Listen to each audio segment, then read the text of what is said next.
I'm recording this for posterity, so they can learn from my mistakes. To warn all who follow about the worst of plagues. And I am not referring to the virus. I was born into a very religious family. My earliest childhood memories? Prayer. Every morning and every evening. Knees scraped from constant contact with oak floorboards. When I grew up, I had a very hard time. I was lonely. I suffered. Despite my upbringing, I turned to religion for solace. It gave me the answers I sought. That I came to realize my father had tried to give me. To endure bullying is to earn heavenly rewards. God was my best friend, my only friend.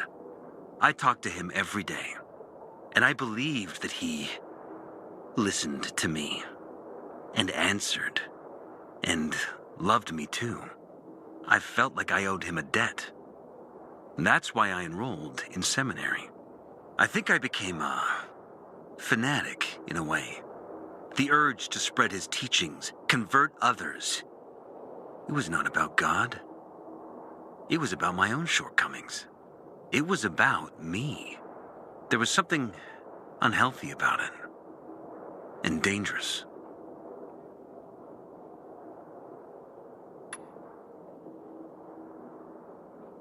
At the age of 23, I became a priest. Still just a snot-nosed kid, and I was supposed to be a shepherd of souls. I felt I was meant for this. I had answered the call. If God was with me, then who could be against me? I was full of conviction, faith that I could make the world a better place. But the world had other plans. Many times, I performed someone's last rites. I held their hands as they died.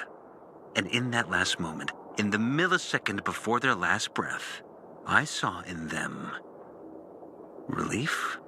Not because they were moving on to some kind of better world, to heaven, but because it was the end of something painful. They could finally bow out of the futile and exhausting dance of life. Their chore of living would be over. Their suffering would end. It was something completely incomprehensible to me. How can a person reject the gift of life? To accept death joyfully? For a person as strong as me, this was something very disturbing. Or maybe they knew about something that I had not seen? Did they see it in their last moment? This was the first crack in the edifice of my faith. And then, the epidemic started.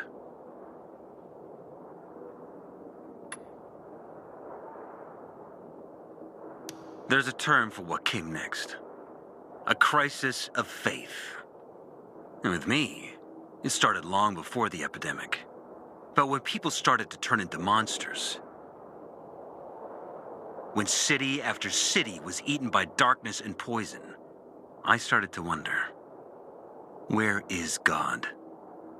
Is he putting us through a trial? Or has he abandoned us? When Black Monday came, I no longer had any doubts. There is no God. There never was. Because of the THV Genmod bombings, 2 million people lost their lives. The streets carpeted with human corpses. What God would allow that? He would have to be infinitely cruel. Of course, other so-called men of the cloth offered nonsensical observations, that this was the will of God. Punishment for our wickedness, that Colonel Williams himself served as the hand of God. But that didn't matter anymore. The curtain had been torn off. People lost their faith. Because what were they supposed to believe in? No one wanted a God like that.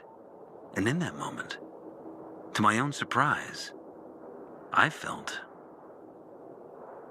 free, as if I were a puppet who finally cut the strings that controlled him since birth. Free at last.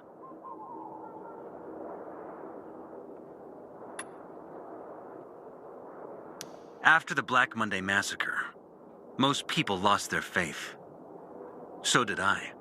But it only took a few years before some people started to form cults that adapted elements like old deities and pagan faiths.